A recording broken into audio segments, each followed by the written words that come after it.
Good morning. Hello, everyone. Happy Tuesday. Let me change my microphone. I think I was not coming through okay. Hopefully. Oh, can you guys tell me? Give me a wave in the comments if you can hear me. Looks like you're trying to talk, but your mic is muted. My mic is not muted. Can you guys hear me? In Instagram, I can see there's 15 people tuning in. Let me know in the comments if I am coming through. Good morning, wonderful. Yes, fantastic. Great. Thank you, everyone. Dana Kay here. Super excited to be here. Yes, thank you, Claudia. Thank you, Longhouse. Mrs. Montgomery, thank you so much. Really appreciate it. Dana Kay here for this week's version of Let's Talk ADHD. Okay, so guys, tell me where you are across the country, across the world. Let me know where you're tuning in from, and let me know if your kids have started school yet. Mine start on the 29th of August, so we've still got a little bit of time for summer, but I want to know where you're tuning in from and if your kids have started school. Someone is asking a question. I was wondering if I could get your thoughts on cooking with dates and ADHD. Yeah, really good question, Lindsay. I much prefer dates than refined sugar. So yes, that is a good choice compared to refined sugar. We want to minimize the amount of sugar our kids are getting, but dates is a good alternative when cooking. We've got Orlando, Florida. Yes, we're a week and a half in. Amazing. San Diego started today. California started yesterday. Lincoln, Nebraska, yes, they started last week. Kentucky, I assume, started last week. So gosh, guys, you guys have all started super early, but you probably finished before we did anyway. Now, for many children with ADHD, school is a struggle. You know, it's hard for them to stay in their seats all day. It's hard for them to make friends because they are often delayed in their social skills, and it's hard for them to follow instructions all day long. So give me a yes in the comments if your child has ever struggled at school. I think all of us can relate definitely to this struggle, right? Like my son back in the day when he was really struggling with symptoms, he definitely struggled at school. I have a question about what's a good recommendation for a planner for a high schooler. Unfortunately, I don't have a good recommendation for a planner. I'm sorry about that. We do 3 days in person and 2 days homeschool. Oh, that's a really good combination. Fantastic. I'm looking this way and looking this way because I've got people in YouTube. I've got people in Instagram.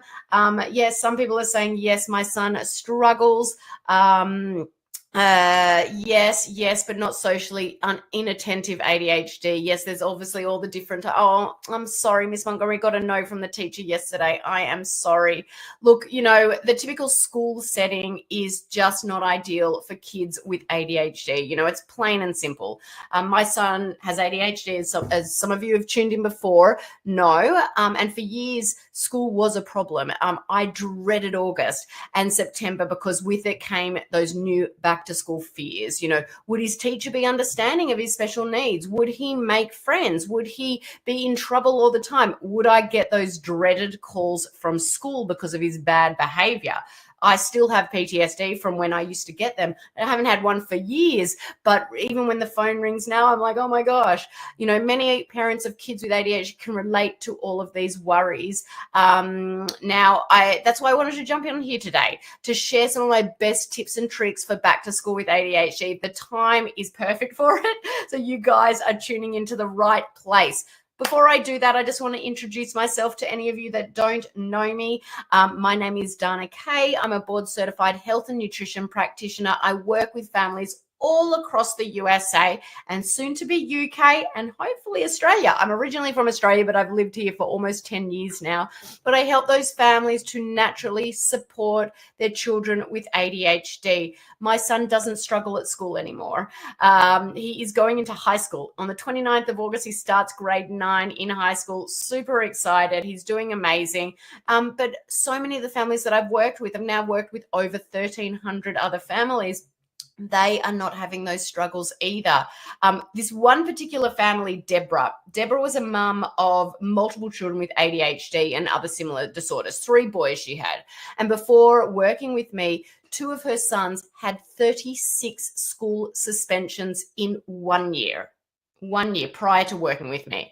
And once she went through my program and worked with me, she told me that her boys hadn't been suspended at all since she worked with us to reduce that inflammation in the body. They are now thriving and even getting awards at school for good behavior. So definitely stick with me for the next few minutes as I share some of my favorite tips and tricks to make back to school better for families of kids with ADHD. I'm seeing a question over on YouTube. What's the symptoms? What is ADHD?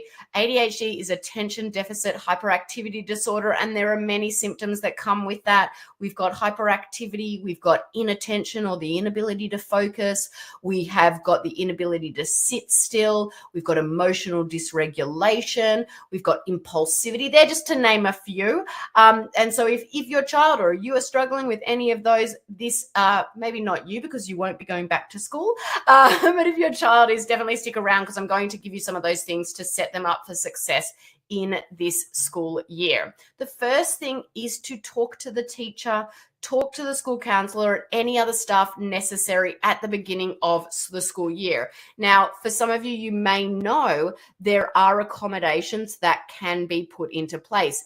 Things like an IEP plan, which is an individualized education plan, or a 504 plan. These are accommodations that are required by law for your child to receive help for them to get the education they need. Now, in order to obtain a 504 or an IEP, a diagnosis is often necessary. So I always tell parents, it's a personal choice on whether or not to pursue that diagnosis, but just know that it's often necessary to have a diagnosis if you are seeking a 504 or an IEP.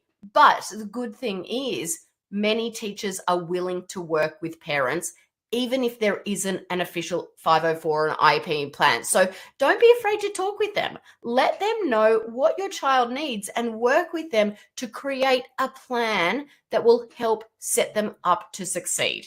The next thing is to consider fidgets or alternative seating. Now, many children with ADHD are much better able to focus if they are allowed to sit in a wiggle seat, you know, those wiggle seats or similar things, or alternate seating arrangements. You know, fidgets can be really effective at helping kids with ADHD. Their hands are busy, and when their hands are busy, it allows their brain to focus on what the teacher is saying. Now, cookie dough or deal? Okay, funny. Anyway, people on YouTube are really interesting sometimes. I prefer the Instagram world. Not going to tell you what that person wrote in the comments. Anyway, you know, sometimes teachers are also able to place the children's desk in close proximity to the teacher. This can often help children with ADHD because there are fewer things to distract them when they are closer to the teacher than if they were all the way across the room. The next thing is build social skills with them, work with them. You know, children with ADHD are sometimes lagging in social skills. You can use play to actually teach them skills on a regular basis. You can practice taking turns. You can practice listening, showing interest in what other people are saying, being a good sport. Like as adults, we think that this comes naturally, but sometimes it doesn't, you know? And so just doing some of these little skills at home actually helps them know, oh, that's what I need to do at school. The biggest thing for me is work to reduce inflammation in the body. Okay, this might sound like it has absolutely nothing to do with school, but there is a huge connection between the gut health and the brain health. So if you improve the gut health, you're also improving the brain health. And when the inflammation is reduced, it becomes much easier for a child to focus, to make better choices, to regulate their emotions. So to start to reduce inflammation in the body, you want to start with diet. Get rid of some of those common inflammatory foods that I talk about all the time, gluten, dairy, soy, and really feed the body, feed the brain with, whole micronutrient dense foods like whole fruits and veggies, grass-fed, protein sources, wild caught fish, healthy fats, things like that. You also want to make sure you're getting to the bottom of the underlying stresses in the body, okay? Every kid's different. There are going to be things that are different in every body. Stresses like food sensitivities, parasites, bacterial overgrowth.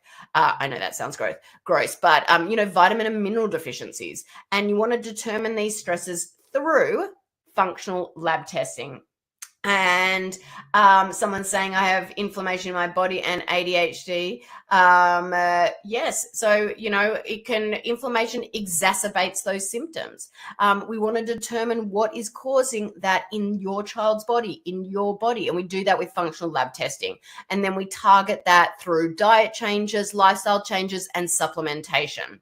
Then over time, as you are focusing on reducing the inflammatory load on the body, most children see significant improvement in their behavior and their focus at school. Their emotions are more regulated, their focus is better, their executive function is better. Someone's saying executive function is a big one for us. Yes, their executive function is better as well. They're likely less to struggle with impulsivity and hyperactivity. Now, my son, he doesn't need accommodations. Back in the day, he had a 504 plan. He doesn't have it anymore. He doesn't need fidgets. I don't need to speak to the teachers. He's doing so well. And that's because we were able to get to what was going on in his body, and he's thriving. So guys, it's the start of school. It's the best time to get started to do these things. If you've got any questions for me on these strategies, definitely don't hesitate to reach out. You can definitely pop me a PM. Look, I know this is a big topic, okay? It can be overwhelming when parents are just starting out. So, I want to let you know about a couple of free resources that can help you get started. One is my free ADHD masterclass. It's basically the details that start reducing those ADHD symptoms fast. So someone was asking, did you medicate your son or only food? So back in the day when he was 4, he was put on medication. He ended up on 3 medications at once. By the time he was 5, the doctor wanted him on a 4th medication, which was basically treating the symptoms of the other 3 medications. He was 5 years old.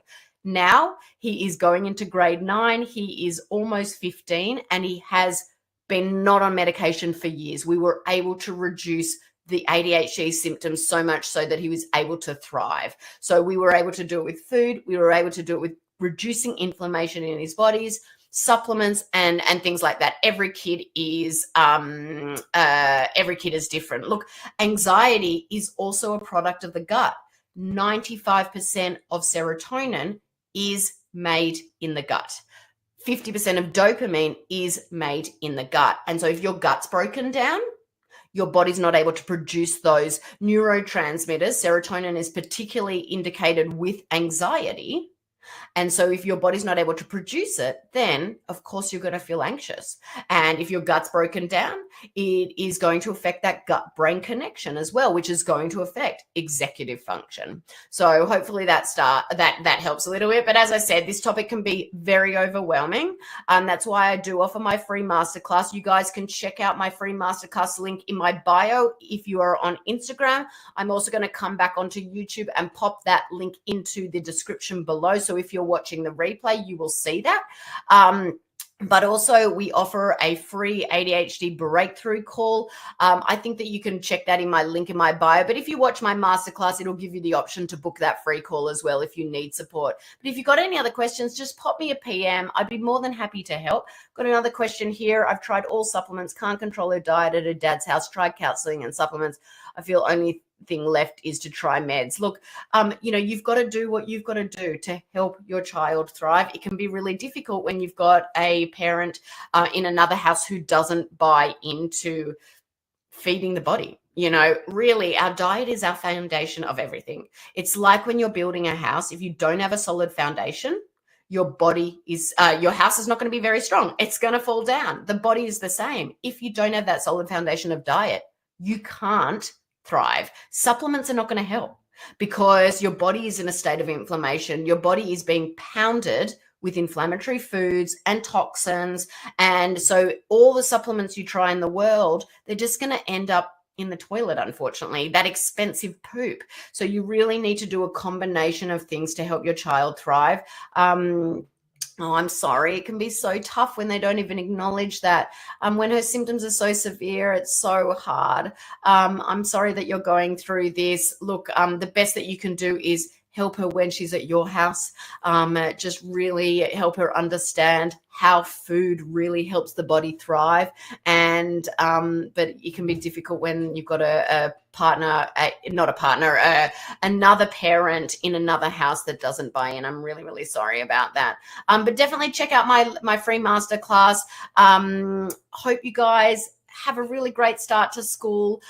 Give these tips a try. Let me know how it goes. And if you do need any additional support, reach out. I'll be happy to help. But that's it for now, guys. Take care. Have a good week ahead.